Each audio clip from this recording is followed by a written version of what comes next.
আসসালামু আলাইকুম প্রিয় এইচএসসি 26 ব্যাচ।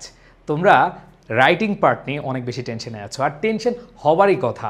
তোমাদের এর আগে যারা পরীক্ষা দিয়েছিল, তুমি যদি বলো 2024, তুমি যদি বলো 2025, 23, 22, বা যারা যারা পরীক্ষা অংশগ্রহণ করেছে তারা মোটামুটি সবাই শর্ট সিলেবাসে পরীক্ষা দিয়েছে। তো অনেক দিন পরে ফুল সিলেবাসের পরীক্ষা তোমরা উদ্বোধন করতে যাচ্ছ, আর এই উদ্বোধন করতে গিয়ে তোমরা আসলে নিজেরাই কনফিউজড হয়ে যাচ্ছ যে কিছু টপিক, বিশেষ করে তোমাদের থিম রাইটিং, বিশেষ করে রিপোর্ট রাইটিং, বিশেষ করে কম্পোজিশন রাইটিং, এগুলো নিয়ে তোমরা অনেক অনেক বেশি টেনশনে আছো যে এগুলো তো আসলে কোথাও নাই, তাহলে আমি কিভাবে বুঝবো কোনটা আসার সম্ভাবনা আছে, কোনটা বেশি ইম্পর্টেন্ট। সো ভালো একটা প্রস্তুতির জন্য তোমরা সাজেশন খুঁজতেছো।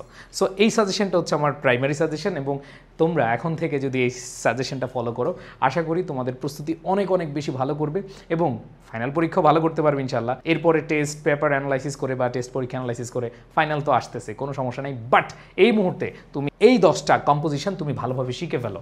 এখন কথা হলো যে ভাইয়া, কম্পোজিশনকে মুখস্থ করতে হয়। বিশেষ করে আমি কিন্তু মুখস্থ করি নাই আমার লাইফে। সো আমি মুখস্থ করি নাই কেন? বিকজ আমি ছোটোবেলা থেকে চেষ্টা করতাম বানিয়ে বানিয়ে লেখার, মানে ফ্রি হ্যান্ড রাইটিং স্কিলটা ভালো করার চেষ্টা করেছি। এই জন্য আমার টেনশন হয় নাই কমন পড়ুক আর না পড়ুক, খেলা হবে। সো তোমরা যারা আছো তোমরা চেষ্টা করবা বানিয়ে বানিয়ে লেখার, যেভাবেই করো মুখস্থ করো, বানিয়ে বানিয়ে লিখো। তোমরা এই কয়েকটা কম্পোজিশন ভালো করে পড়বা। বিশেষ করে প্যাট্রিয়টিজম, দেশপ্রেম, এটা খুব ইম্পর্ট্যান্ট একটা কম্পোজিশন। তারপর হচ্ছে ওয়ান্ডার্স অফ মডার্ন সায়েন্স। দেখো এগুলো কিন্তু তোমরা বাংলায় পড়েছো, দেশপ্রেম, তোমরা পড়েছো যে এইখানে আধুনিক বিজ্ঞান, তারপর হচ্ছে চাইল্ডহুড মেমোরিজ। আমার লাইফে, মানে আমি যখন পরীক্ষা দিয়েছি, বিশেষ করে এসএসসি লাইফে, আমার এই চাইল্ডহুড মেমোরিজ ইয়েটা আসছিল, প্যারাগ্রাফ অথবা কম্পোজিশন, এরকম কিছু একটা আসছিল। সো এটা আমার খুব মনে পড়ে এই কথাটা। এরপর হচ্ছে unemployment problem in Bangladesh, population, এটা আসলে অভিশাপ নাকি হচ্ছে আশীর্বাদ, এটা নিয়ে আসতে পারে। Rivers in Bangladesh, student and social service, student life অথবা ডিউটিজ অফ স্টুডেন্ট, এটা এইভাবে না এসে আসতে পারে ডিউটিজ অফ স্টুডেন্ট। ঠিক আছে। সো এরপরে দেখো ক্লাইমেট চেঞ্জ, খুবই খুবই ইম্পর্টেন্ট। ক্লাইমেট চেঞ্জের সাথে তোমরা গ্লোবাল ওয়ার্মিং, এইটাও তোমরা একই জিনিস, একই কাছাকাছি।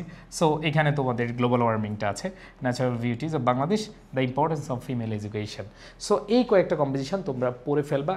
আমি আশা করব যে তোমরা যারা এখানে আছো, যারা আমার কথাগুলো শোনার চেষ্টা করো, নিজেরা মুখস্থ করাচ্ছে, নিজেরা বানিয়ে লেখার চেষ্টা করবা। এই কয়েকটা টপিক তুমি আইডিয়া নিবা এবং আইডিয়া নিয়ে তুমি বানিয়ে লেখার চেষ্টা করবা, তাহলে দেখবা যে নম্বর বেশি উঠবে। সো যারা বানিয়ে লিখতে পারো না তাদের জন্য আমাদের ফ্রি হ্যান্ড রাইটিং কোর্সটি একদম ফ্রি থাকছে আমাদের ফাউন্ডেশন কোর্সে। সাথে আমাদের যে বইটা আছে, শিওর এ প্লাস বইটি, এই যে এই বইটি দেখতে পাচ্ছ, এই যে আমার হাতে বইটি, এই বইটি আমাদের এখান থেকে যারা অর্ডার করে কুরিয়ার সহ প্রায় 480 টাকা দিয়ে এটা কিনে নেয়। বাট তোমাদের জন্য এটা একবারে ফ্রি থাকছে, মানে এই বইটা ফ্রি থাকছে, সাথে হলো আমাদের ফ্রি হ্যান্ড রাইটিং কোর্সটি ফ্রি থাকছে। তারপরে আমাদের টোটাল কোর্স, মানে এই দুইটা তো আসলে ভ্যালু অ্যাডিং আমাদের প্রোডাক্ট। বাট এইখানে দেখো প্রথম ও দ্বিতীয় পত্রের নতুন ও ফুল সিলেবাসের সম্পূর্ণ প্রস্তুতি হবে এই যে আমাদের ইংলিশ ফাউন্ডেশন কোর্স 3-তে।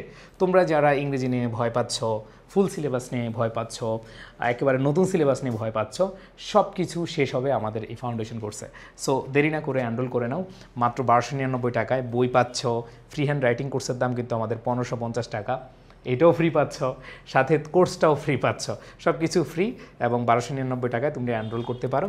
তোমাদের সেরাটা তোমরা যদি দাও, আমি তোমাদের চেয়ে আরও বেশি দিব। দেখা হবে ইনশাল্লাহ বিজয়ের মঞ্চে, আমরা হাসবো, একসাথে হাসবো, এবং আমরা একসাথে আমাদের ফ্যামিলি এবং আমাদের শুভাকাঙ্ক্ষী সবাইকে নিয়ে বিজয়ের হাসি হেসে আমরা আনন্দে কাটবো। সবাই ভালো থেকো, আল্লাহ হাফেজ, আসসালামু আলাইকুম।